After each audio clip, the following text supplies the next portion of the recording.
Yeah, there's the other thing I'm looking for.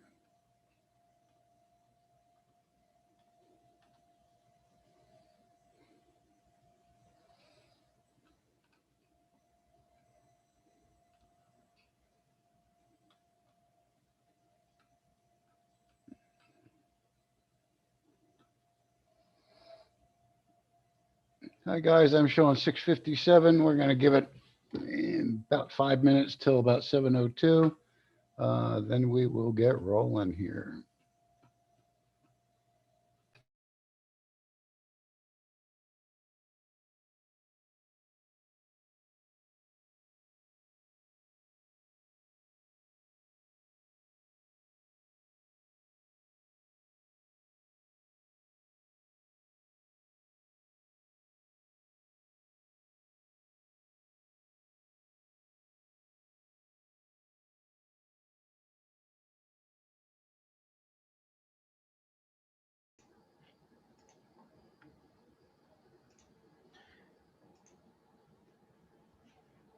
How are things, Scott?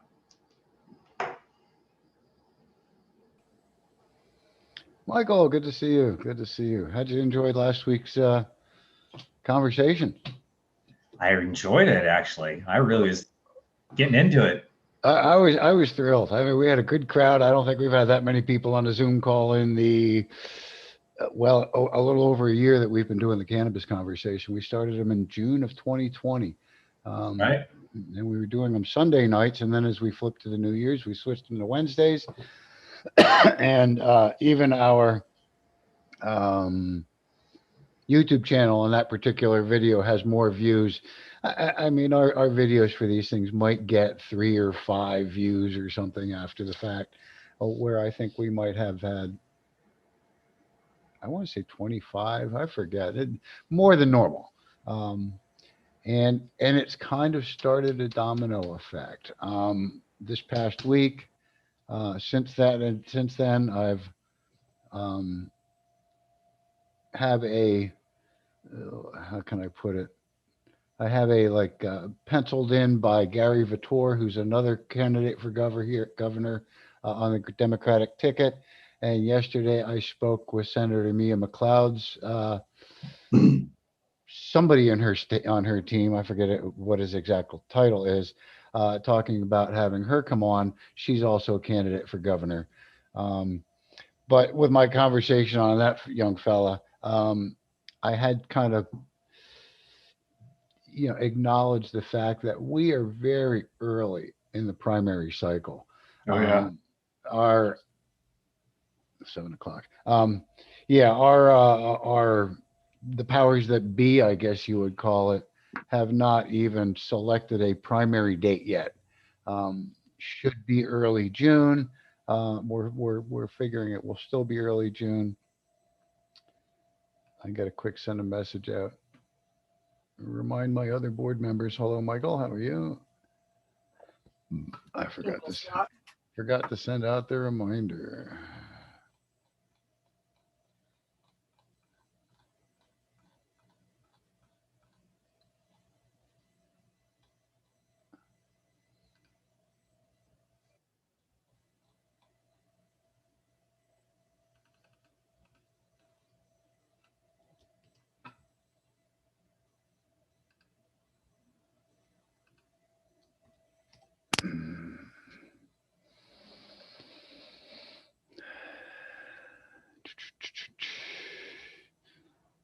Let me send out 1 or 2 other quick messages here, and we should be soon ready to go.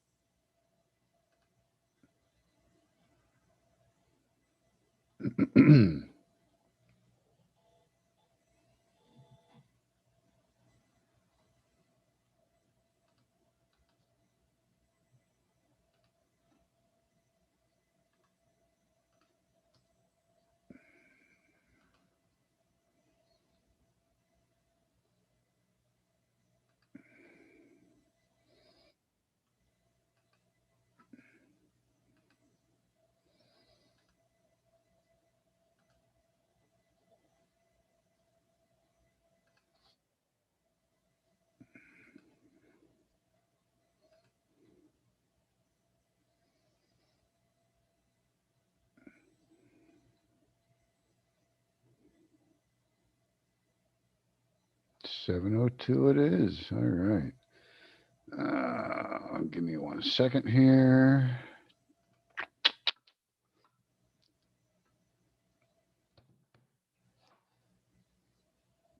Oh, and I must have left my glasses in the other room. Good thing there isn't much I have to see here. All right. Let me just go ahead and get my little disclaimer up and we will kind of get going. Good evening and welcome to everybody who's here on the Zoom call with me. My name's Scott Weldon I'm the executive director of the South Carolina chapter of the National Organization for the Reform of Marijuana Laws. As you all know, it's by our acronym NORMAL, South Carolina NORMAL. All of our meetings are an environment of education and awareness and are not an open market for the sale, purchase, or distribution of cannabis. We do not encourage or condone illegal behavior of any kind. Again, welcome to everybody who's here on the Zoom call with me. Welcome to anybody who may be viewing live on our YouTube channel, and also welcome to anybody who might be watching it on YouTube after the fact as a recording.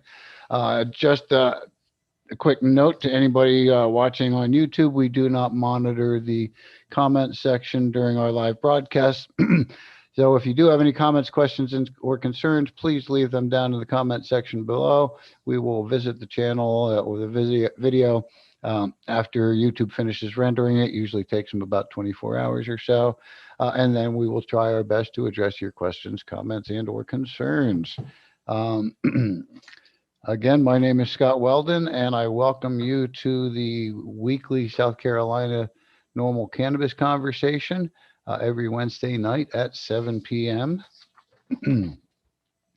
Almost losing track of days this week. I'm having so many Zoom meetings. I'm like, hang on, which Zoom meeting am I in here? Our main topic tonight is going to be talking a little bit about the long-awaited Schumer-Wyden Booker bill known as the Cannabis Administration and Opportunity Act. This was released last Wednesday. We didn't get a whole lot of chance to talk about it last Wednesday on our conversation because we had a candidate for governor on talking about marijuana policy. A real quick comment about that has led to I mentioned it briefly before we started the meeting, but has led to us actually lining up 2 more candidates for governor who are interested in coming onto our program and discussing their marijuana policy. Although it probably won't happen, I'm looking at probably scheduling those either in fall or early next year as the legislative period ramps up and as the primary battle starts to ramp up. I don't know about doing like a roundtable with all the candidates as much as having all the candidates on.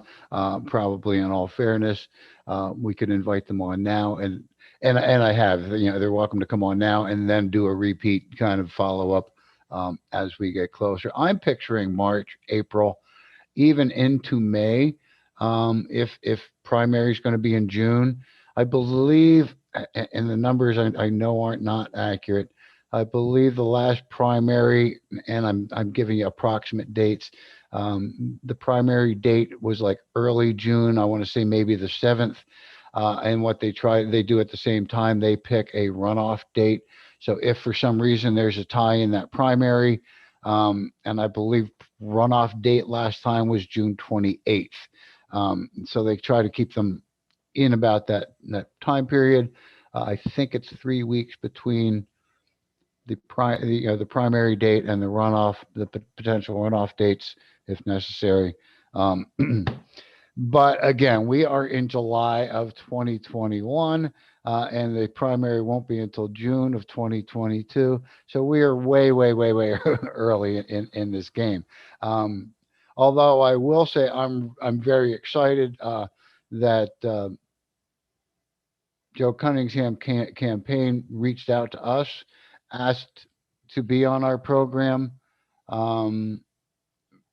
had known that he was going to be making a marijuana related announcement and thought that we were a good platform to kind of, share that. And I've gotten some good feedback from you all as well. So I want to thank you for that. Um, with that said, before I get on to the new Cannabis Administration and Opportunity Act, any questions about last night? Questions, comments, and/or concerns about last week's meetings? Any critiques? Any other thoughts on that before we move on?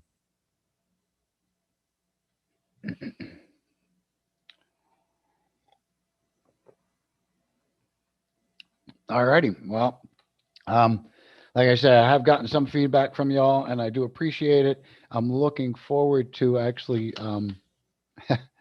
getting more politicians onto our Zoom call, onto our uh, as a couple of our followers call it, a program. I'm starting to call it a program, a show. I don't know. It started to be a conversation meeting that we're all to interact. Um, but being a regular thing, it's been kind of fun. Our version, I guess, of a podcast. Anyway, with that said, I am going to just real quick peek and do two things. First things first.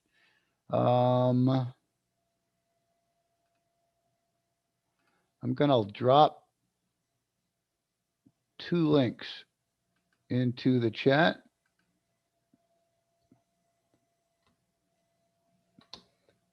This first link is from Normal National. It's the announcement of the a long-awaited marijuana descheduling plan. This was probably, I'm guessing, drafted by Justin Streckle. His name's down at the bottom. Um, and the second link I'm going to share with you is the document we're going to be reviewing tonight.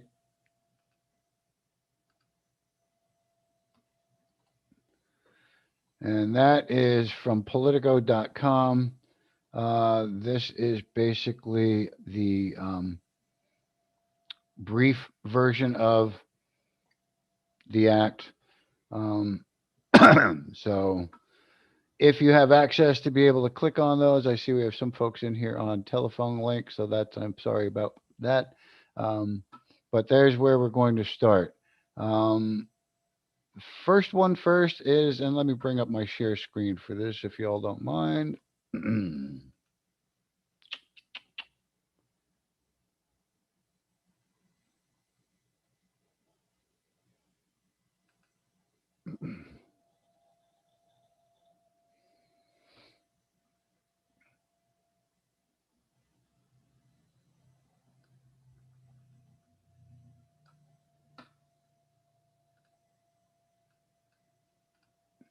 All right. What this is, again, this is the announcement by Normal, came out on July 14th, which was last Wednesday, the date the announcement was made. I'll run through this briefly with you. Is United States Senate Leader Chuck Schumer, along with Senators Cory Booker and Rod Wyden, unveiled the draft legislation repealing the federal prohibition of marijuana at a press conference this afternoon, which was back on the 14th. Key words in that top line, I'm going to hit on this a couple times as we talk about that draft legislation.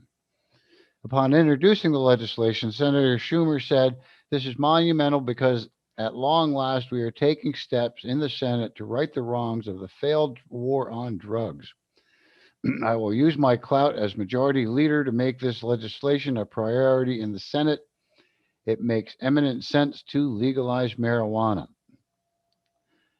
Next line down, again, I'm going to highlight this draft legislation titled the Cannabis Administration and Opportunity Act makes numerous changes to federal marijuana law while providing deference to states' cannabis policies.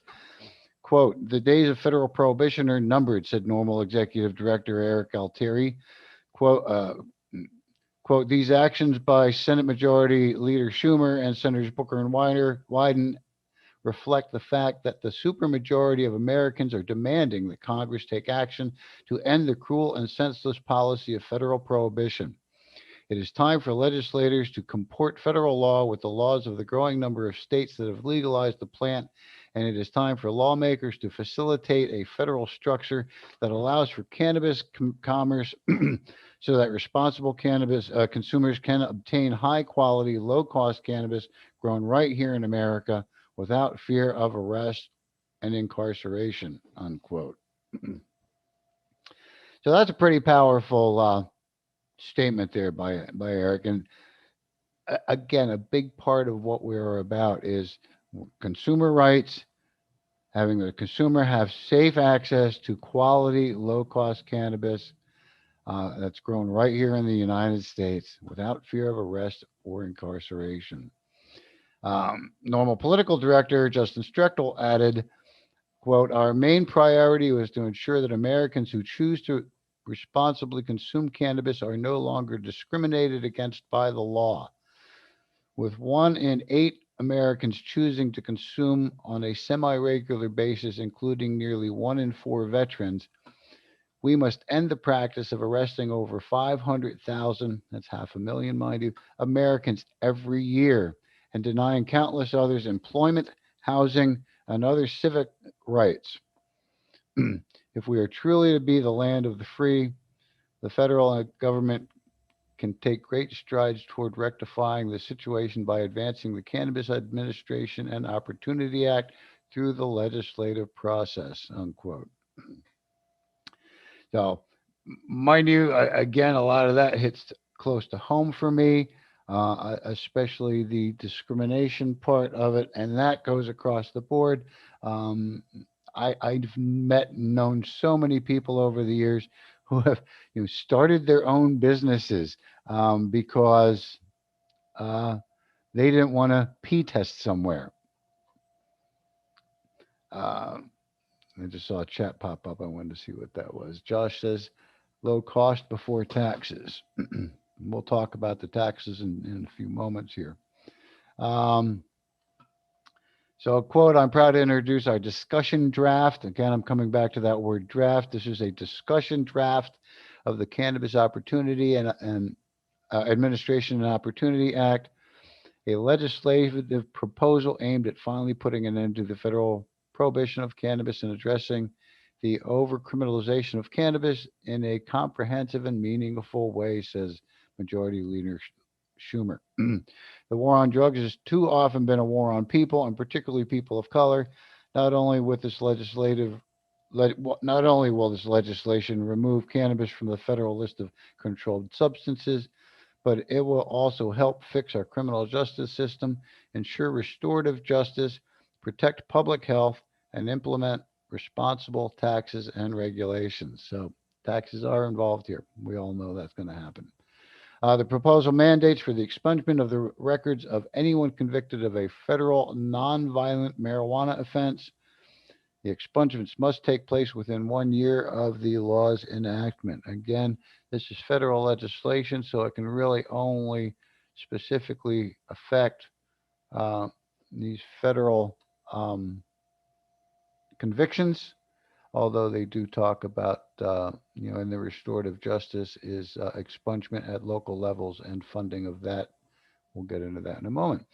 The Act also forbids federal officials from taking discriminatory actions against those who legally use cannabis. It prohibits individuals from being denied any federal public benefit on the basis of the use or possession of cannabis.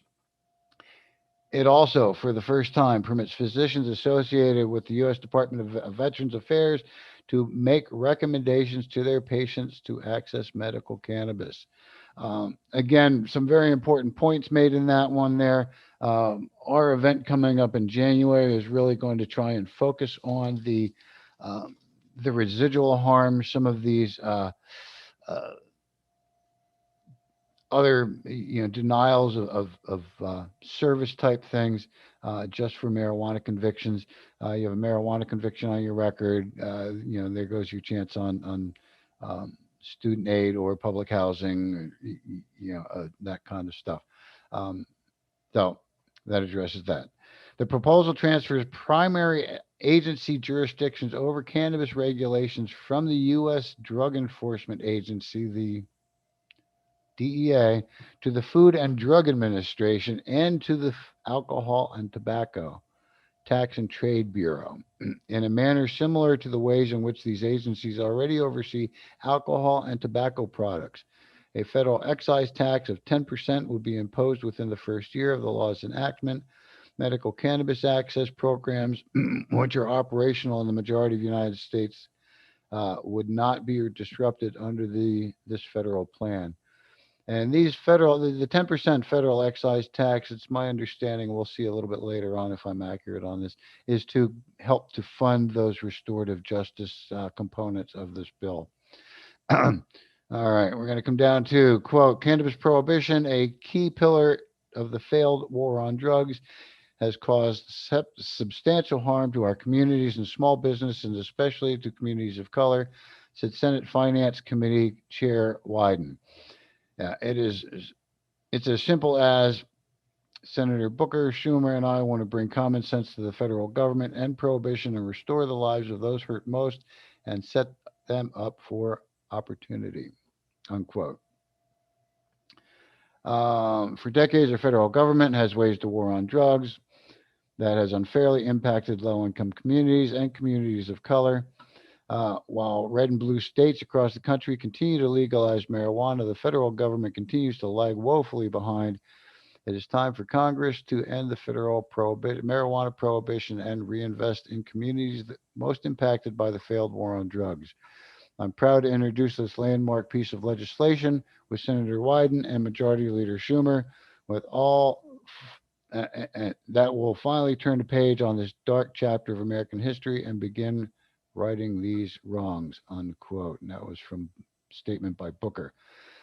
Pending language in the U.S. House of Representatives, the Marijuana Opportunity and Reinvestment and Expungement Act of 2021 similarly removes the schedules cannabis from the Controlled Substances Act and facilitates the expungement of past federal marijuana-related crimes. So that is basically the companion bill. The new version on the Schumer, Wyden, Booker was the old version of the MORE Act in the Senate. They've renamed it with the addition of a new sponsor and some new language. House lawmakers passed a previous version of the MORE Act in December by a vote of 228 to 164. I don't know why I thought that was the Senate version. That was the House version. Marking the first time that a Chamber of Commerce ever advanced legislation to end the federal prohibition of cannabis. Senate lawmakers, however, failed to take up the bill. So that's where we are. Senators are seeking feedback on this draft legislation. So that's why it is called draft legislation. It is still in draft form. It is not the finalized proposal of this legislation. And they will be accepting public comment through September 1st. So we've got a little over a month to formulate our opinions and get them submitted. You can see down here if you've got your share screen, if you've got, if you're honest with the computer screen, public comments may be provided to, this is an email address, the word cannabis_reform, that's all one word, no spaces, cannabis_reform at finance.senate.gov. In an interview with the publication Politico in April, Senator Schumer pledged that he would hold a floor vote on the bill sooner or later this term. The Senate has never held a floor vote on legislation pertaining to descheduling cannabis. So now the very last line, for more information, contact Justin Streckel, blah, blah, blah, blah, blah.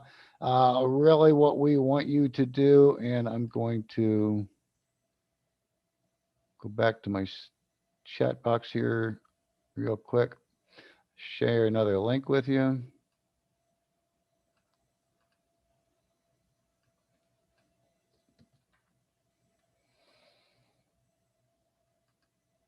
And find where I put the chat window. There it goes.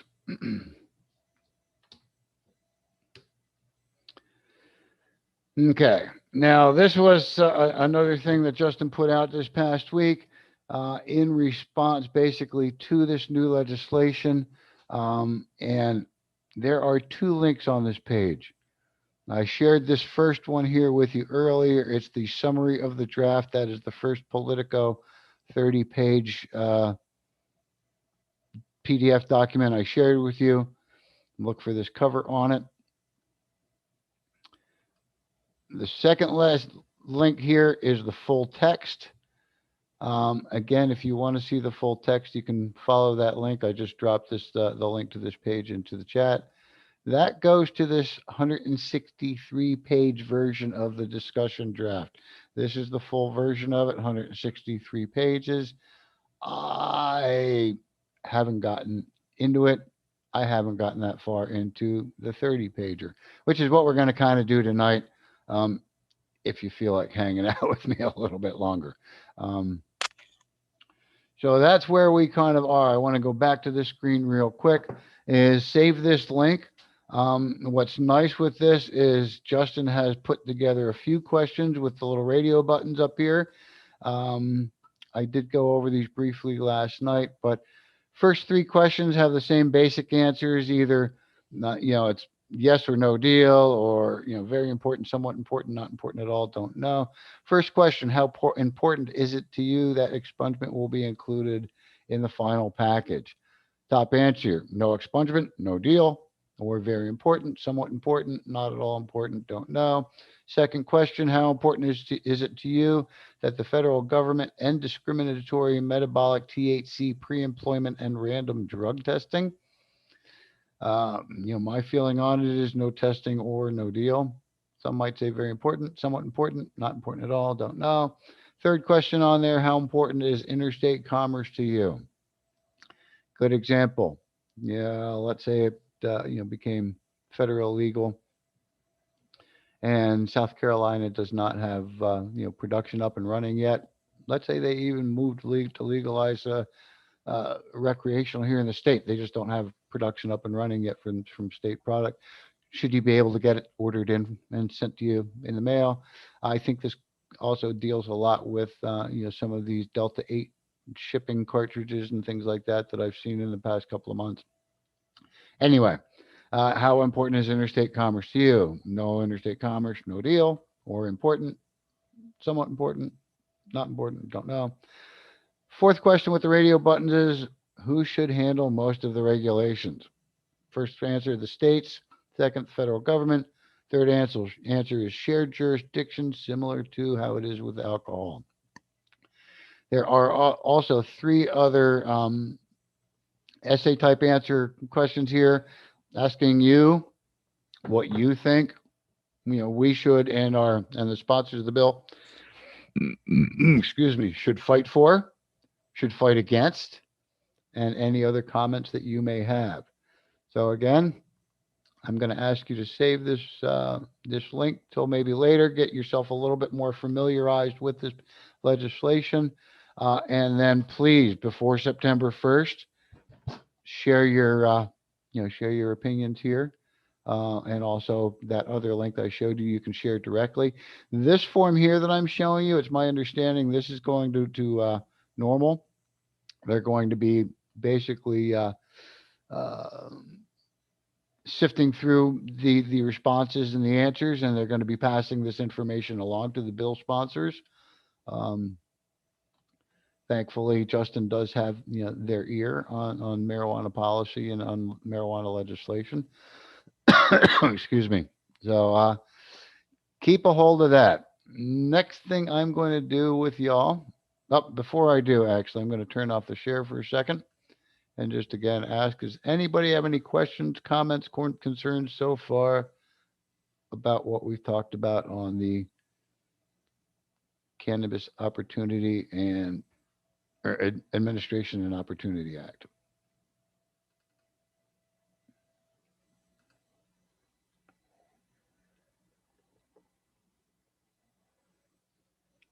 Okay. I'm going to go on to the next part of it then, if you don't mind. I'm going to turn back on to share. Just want to quick say hi.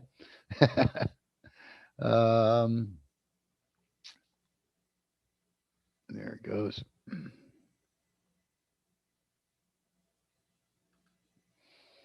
And where I'm going to go now is to this 30-page brief that I mentioned. Brief. Draft. And I'm not really going to go through this introduction a whole lot. The war on drugs has been a war on people.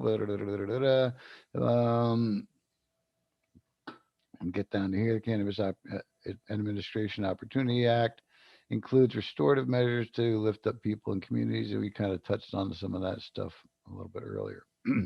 What I'm actually going to do here is kind of skip down to the contents and away from the intro forward. I have another copy of this one open, of the table of contents open on my other screen, just to make it a little bit easier for me as we go through this. I can sort of try and make it a little bit more efficient. Um, so first we go into the decriminalization of cannabis, recognition of state law controls of cannabis. So let's scoot on down here to page 4. Um, Under present law regulations, cannabis, marijuana, I always love that demonized spelling, has is classified as a Schedule 1 controlled substance for purposes of the Controlled Substances Act, despite legalization for adult use in medical cannabis in states throughout the United States as federal classifications. Oh, lost somebody. Uh, Subject cannabis consumers and businesses to potential civil and criminal penalties, as well as the risk of asset forfeiture under federal law.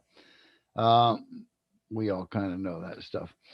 It's clear from current law and other contexts that we have the capacity to safely and responsibly regulate cannabis sales, possession, and use in a way that balances individual liberty with public health and safety.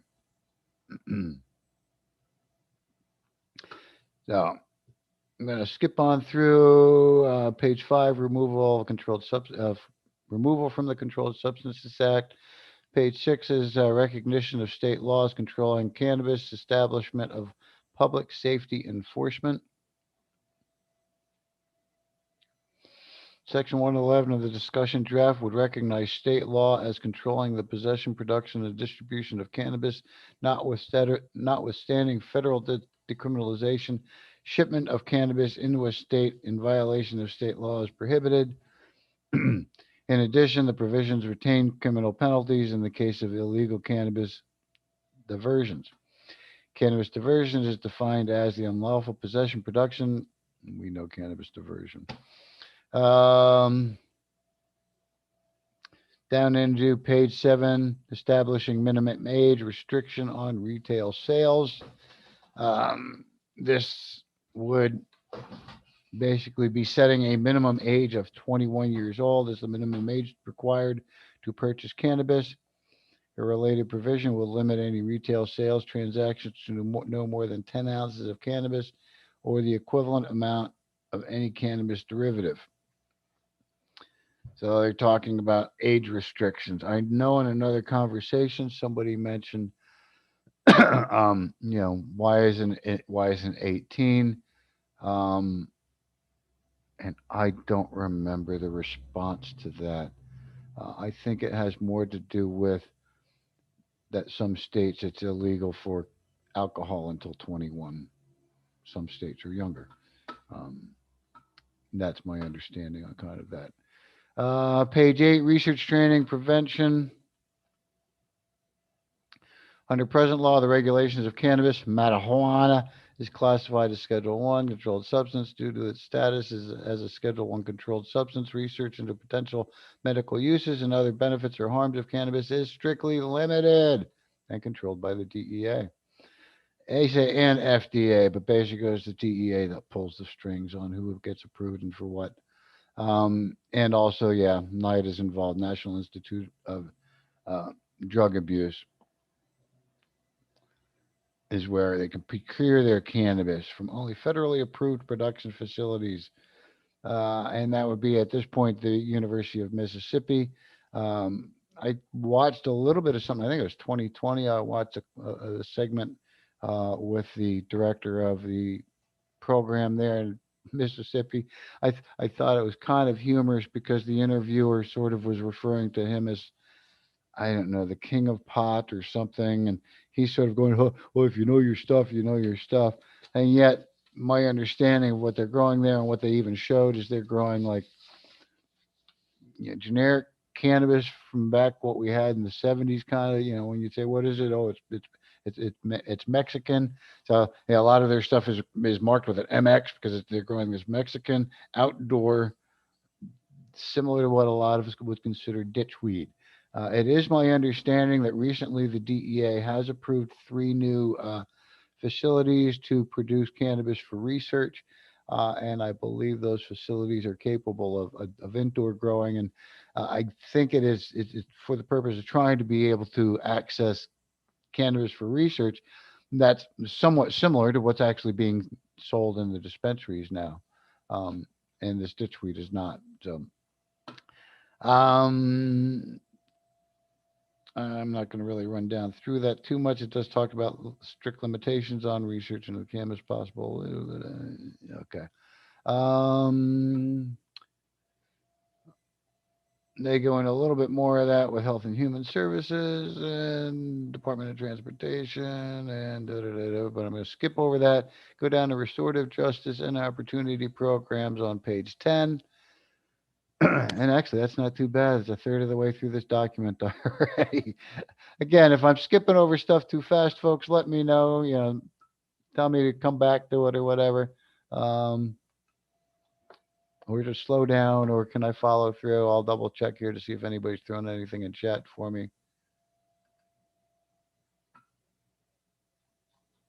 Nope, no comments in chat yet. Okay, let's go on back here. Restorative justice. And I'm actually going to kind of go through this a little bit more just from the um, table of contents. Page 11 talks about the Opportunity Trust Fund programs and small business administration programs. Let me get over onto 11. This is where I think I mentioned earlier the 10% excise taxes. This is the taxes are to help fund these restorative justice programs. So that is why one of the reasons why that excise tax is part of this legislation. Section 301 of the discussion draft creates 3 grant programs aimed at creating opportunity for those harmed by the war on drugs. The Community Reinvestment Grant Program will fund nonprofits that provide services to individuals adversely affected by the war on drugs, such as job training, reentry services, legal aid, among others. The program will be administered by newly established Cannabis Justice Office within the Office of Justice Programs at the Department of Justice. Section 301 also creates 2 programs to be implemented by the Small Business Administration, the SBA. The Cannabis Opportunity Program will provide funding to eligible states and localities to make loans to assist small businesses in the cannabis industry owned by socially and economically disadvantaged individuals. The Equitable Licensing Grant Program will provide funding to eligible states and localities to implement cannabis licensing programs to minimize barriers for individuals adversely affected by the war on drugs. To be eligible for these SBA grants, states and localities must take steps to create an automatic process to expunge criminal records for cannabis offenses and violations for individuals under criminal supervision for cannabis offenses. Personally, I like that. I like that they have to have this trigger that says you have to implement these programs before we're going to, you have to implement the expungement before we're going to allow you to implement these restorative justice programs. Section 302 of the discussion draft renames the existing Comprehensive Opioid Abuse Grant Program, instead calling it the Comprehensive Opioid Stimulant and Substance Abuse Program. It demands the relevant sections of the Omnibus Crime Control and Safe Streets Act to make grants available to states and localities to address substance abuse generally rather than just opioid abuse.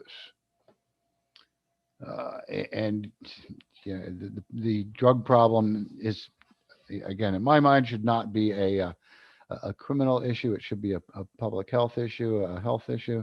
And this funding for these substance abuse programs should be much wider to all substances out there, not just to the opioids.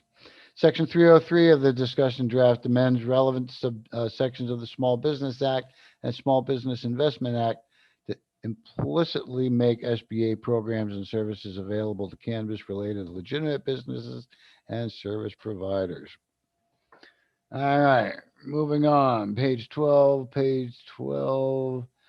Demographic data of cannabis business owners and employees. That one's a kind of a quick paragraph, so I'll hit that one. Section 304 of the draft provides that the Bureau of Labor Statistics shall regularly compile and publicize data on the demographics.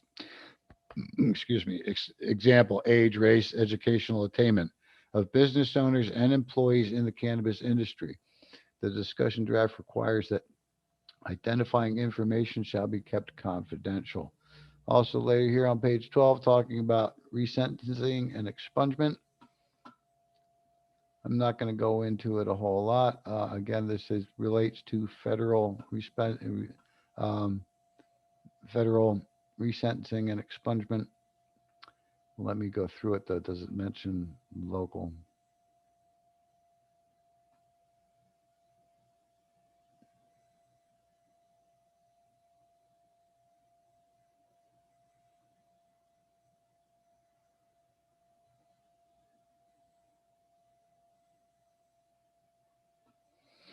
Okay, that section is specifically talking about federal.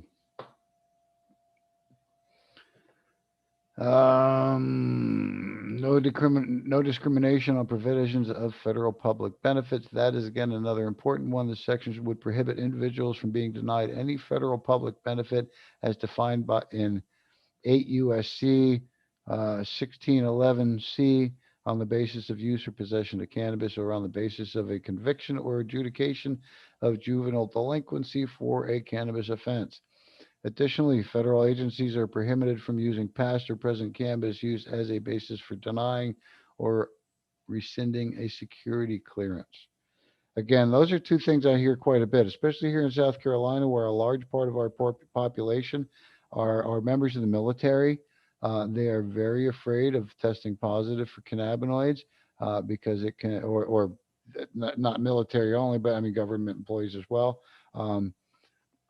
There are quite a few of them that are very worried about full spectrum CBDs testing hot because it can affect their job. It can affect their security clearances. If you're in the military and you pop hot, it will affect your security clearances. So just be aware of that. But this section does address that. Move on to page 13. No adverse effects for purposes of immigration laws. Also on page 13, provisions of medical cannabis recommendations by the Department of Veterans Affairs and Indian Health Services. So basically what these two things are on page 13 is to, actually we have more on page 13 on taxation. Again, a simple possession and usage conviction or adjudication on your record should not affect your immigration status, and also provisions making medical cannabis recommendations for Veterans Affairs. So that under current law, Veterans Affairs and Indian Health Services, healthcare workers are prohibited from providing patients with recommendations regarding medical marijuana, legal under state law. The provision requires the appropriate federal agencies to authorize physicians and other healthcare workers employed by the VA and IHS to provide recommendations and opinions regarding the use of cannabis and drugs containing cannabis. Okay, taxation of cannabis and establishment of trust fund. Under present law, alcohol, tobacco products are subject to federal excise taxes as well as state excise taxes, while cannabis businesses are subject to federal income tax, including the limitation on deductions and credits under IRC 280E, which our friend Michael Knight may be able to tell us more about because I can't. And certain state excise taxes, cannabis products are not subject to any federal excise tax. Federal alcohol and tobacco taxes apply differently depending on the type of product. Some products are taxed based on volume, i.e. pounds, gallons, number of cigarettes, while others are based on potency, i.e. alcohol by volume. and others are based on a percentage of price. For example, certain cigars are taxed at roughly 50% of their sales price. The table below outlines general tax rates for alcohol and tobacco. So this one kind of I was amused by when I read over this a little bit earlier. uh, Beer, $18 per barrel is the general tax rate. Distilled spirits, $13.50 per gallon. Wines, still wines, 16% ABV or above. That's alcohol by volume. $1.07 a gallon. 16% to 21%, a little higher alcohol by volume. $1.57 a gallon. Still wines, 21% to 24%, $3.15 per gallon. Wines above 24% taxed as distilled spirits. Natural sparkling wines are $3.40 a gallon. Artificially carbonated wines are $3.30 per gallon. Hard cider, 22 cents a gallon. And I like the hard cider. That's my favorite. Certain effervescent wines and mead under 8.5%, $1.07 a gallon. I believe we go down below here to federal tobacco tax rates. Again, I'm not going to read through everything, but you can see there's some variations in here. Cigarettes, generally, large cigarettes, taxed at a slightly different rate. I'm not sure what a large cigarette definition would be. Might tell me down below. Cigars, small cigars or large cigars.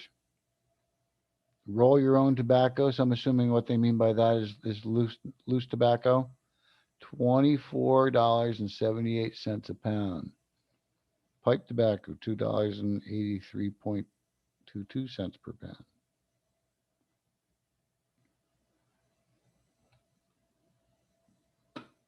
Cigarette papers, $3.15 per 50. I'm assuming 50 packs and not 50 sheets. I would certainly hope so, but I don't know.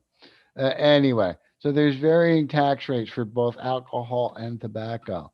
Because the federal alcohol and tobacco taxes are generally levied in a per unit or potency basis, it is not possible to determine a single percentage-based effective tax rate equivalent for any category, any particular category of product.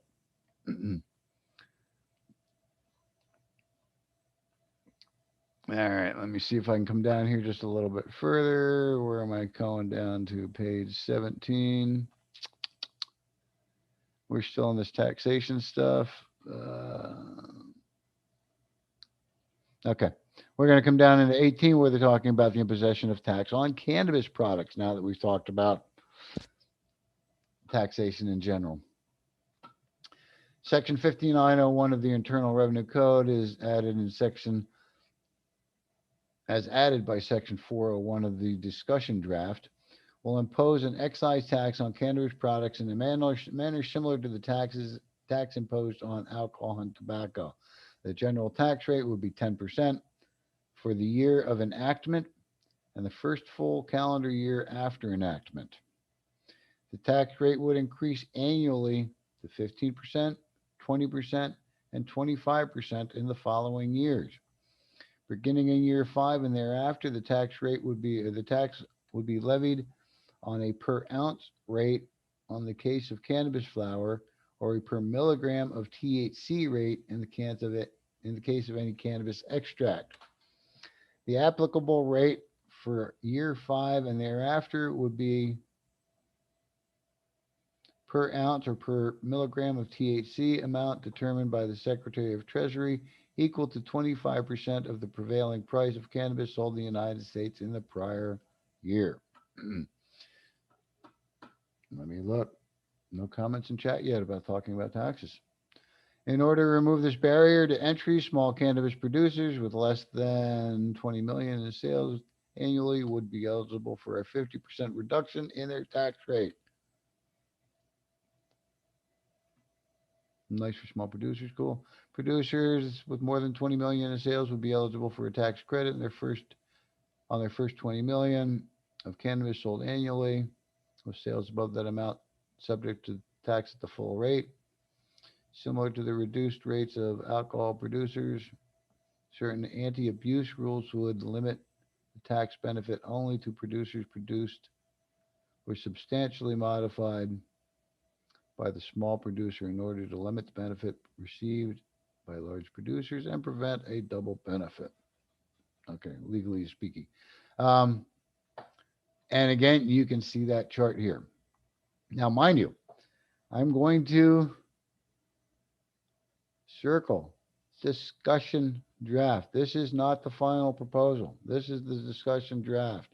That is where, when you go in and you answer this, the questions on this, what do you think about Weidenbucher Schumer proposal, Schumer Weidenbucher proposal? You'll have some information you may want to share. Okay, we'll get back into this. Maybe you think the rates are too high. Maybe you think they're too low. Maybe you think we shouldn't be taxed at all. Here's that information, page 18. Excuse me. And again, you'll see the top rate or the standard rate, and then the rate on first 20 million in sales, and or I think the reduced rate for small producers would be similar to that. Similar to current federal alcohol taxes, excise tax liability arises when the cannabis comes into existence. However, tax is determined and payable when cannabis products are imported or removed from the premises of a permitted cannabis producer. Love it, Josh. I agree. Cannabis products may be removed tax-free in the case of export, inbound transfers, and research. Under the proposal, excise taxes must be paid semi-monthly by all cannabis producers. Yeah, unfortunately, I see we got a comment from tax. Should be tax-free. We already paid for the war against it. I think we should. I think a lot of us should get a refund on that from the people that were spending that money, predominantly the Justice Department. But where do they get their money from? Taxpayers. So any refund that would go back to taxpayers would come from taxpayers.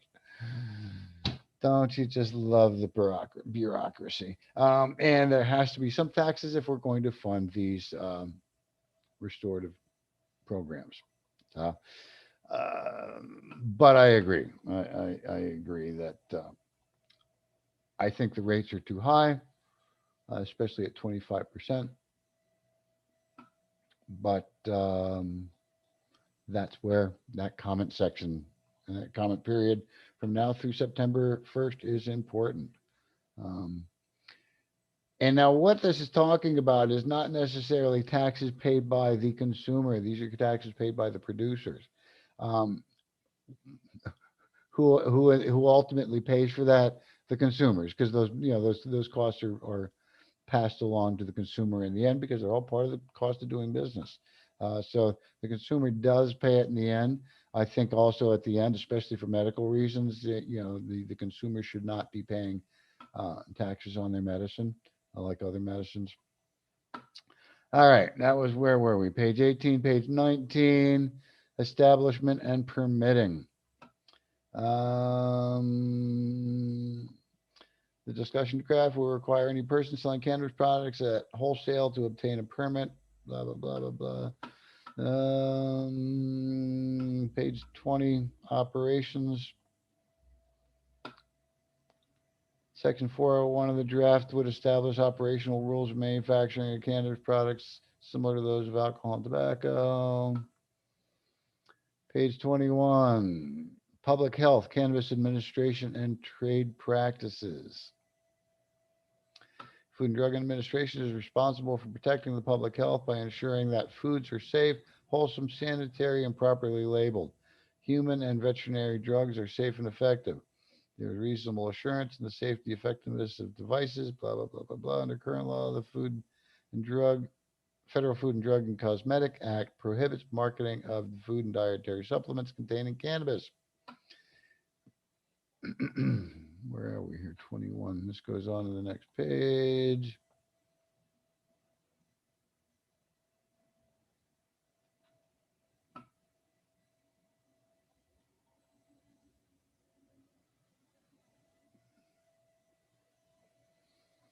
All right.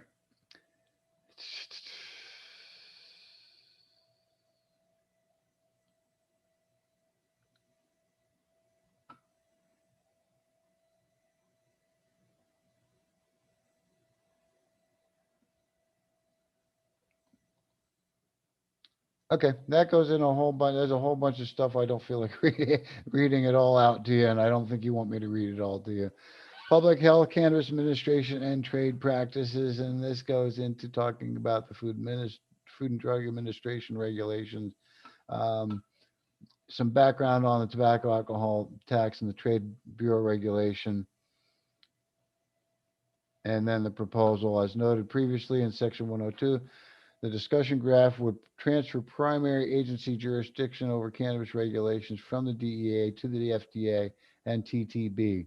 The provision also directs the heads of such agencies to enter into a memorandum of understanding regarding their respective responsibilities.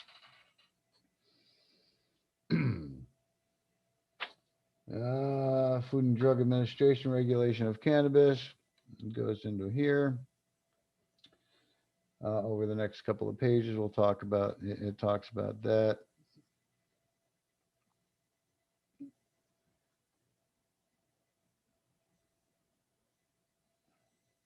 Not again, I'm just kind of skimming some of this and not getting into any hard detail. I'm seeing here they're talking about would prohibit electronic cannabis product delivery systems from containing natural or artificial flavors. I'm not sure how you prohibit natural flavors in cannabis, like vape kind of things. Got to take a little bit of fine tuning and read through some of that to look for any real red flags, should I say. And I'm not going to take you through that tonight. I see we're almost coming up on the 8 o'clock hour. So let me kind of finish where we were. I'm going to scroll through these FDA regulations section here down to page 27, unless I see something really important here. 27, establishment of Cannabis Product Regulatory Advisory Committee.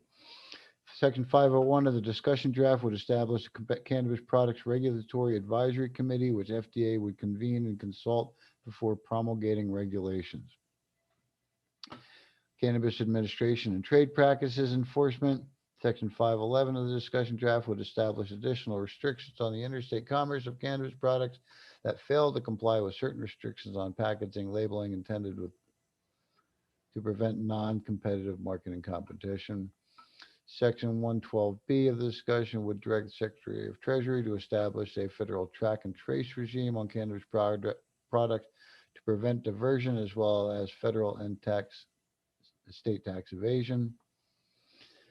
304 of Title 27 is added to Section 511, would impose prohibitions against commercial bribery and uncompetitive trade practices. So again, we're talking about regulation stuff there. 29, we're going to go into Comptroller General Review and miscellaneous provisions.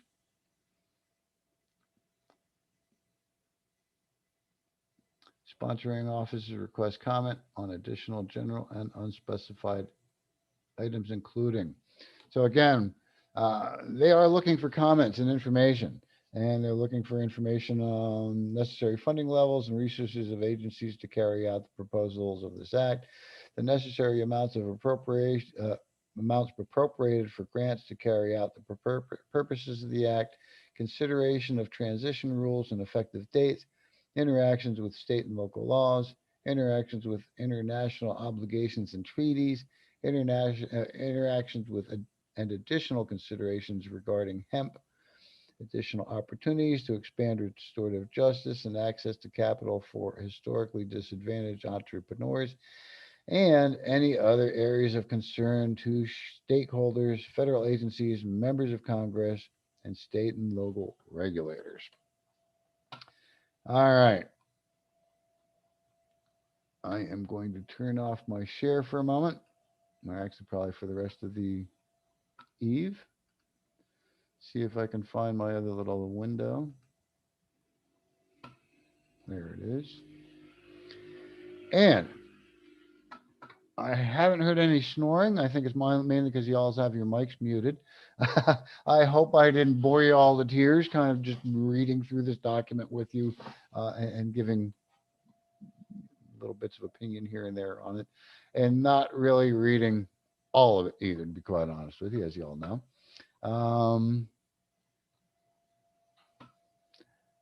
That's where we're at. And this is the draft, the discussion draft. Um, like I said, the big news on it to me and to all of us is we'll start promoting through our social media, and we'll ask you all to share as well that link to the what do you think. Um, I will give that to y'all one more time just because why not?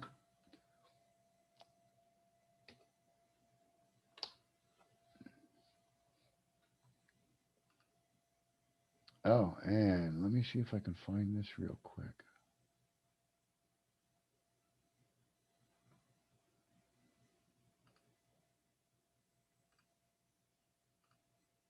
Okay.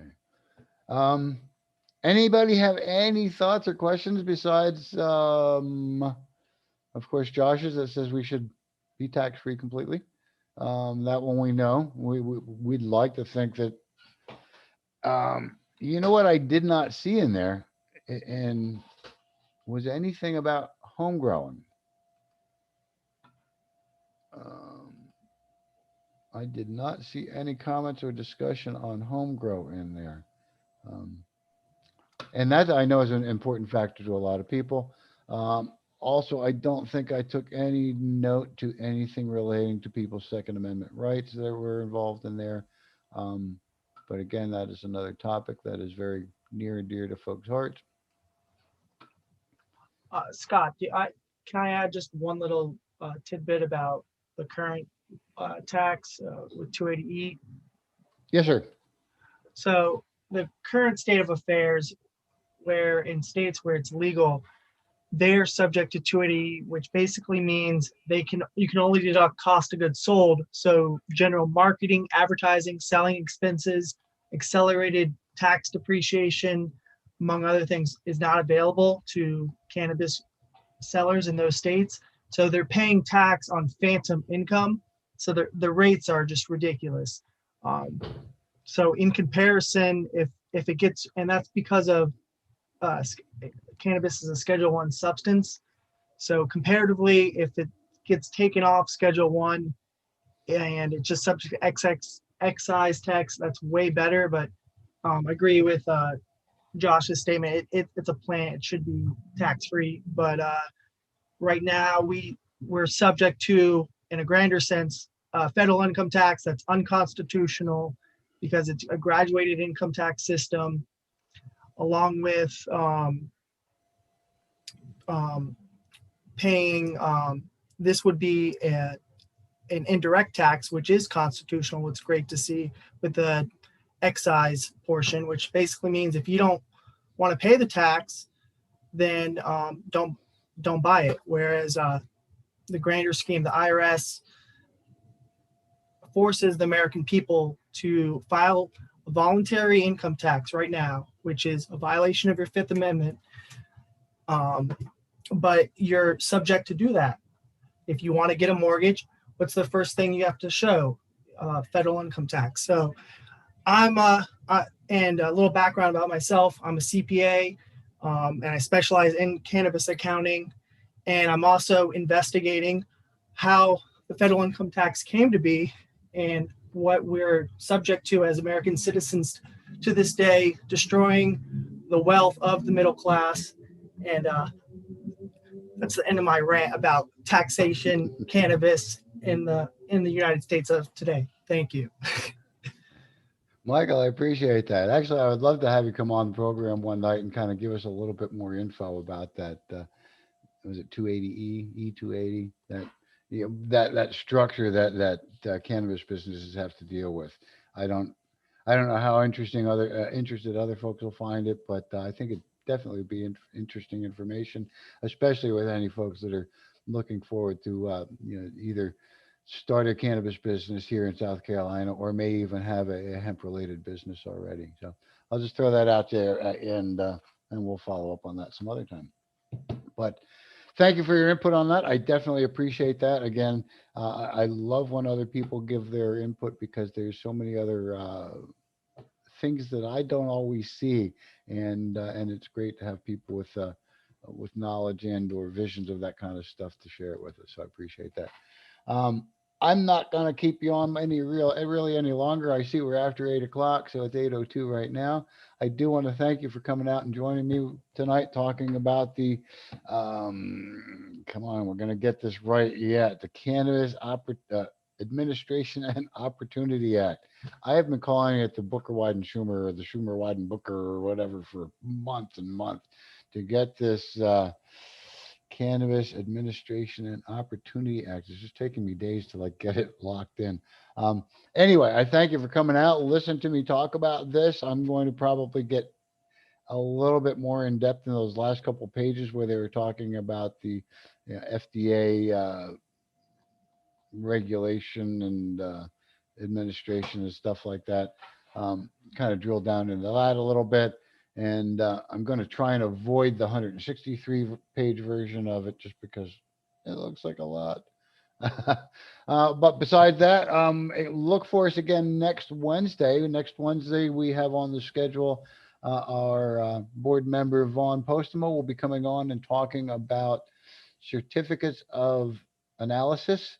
Um, so if you're interested in what's in your cannabis products and you're getting a certificate of analysis with your product, she'll help us understand how to read them and what's going on with those. Otherwise, don't forget to, like us on our social media. We're out on Facebook, probably more than Instagram and Twitter, but we're out on those as well. Please remember to subscribe to our YouTube channel. And if you need to contact us, you can contact us through the contact page of our website, which is scnormal.org or normalsc.org. Click back to the contact page, or you can even email us at normalsouthcarolina@gmail.com. Otherwise, that's it for me tonight. Again, thank you for coming and joining me. We're working our butts off to change marijuana laws, and we're glad you're part of it. See you next week. Same time, same Zoom channel.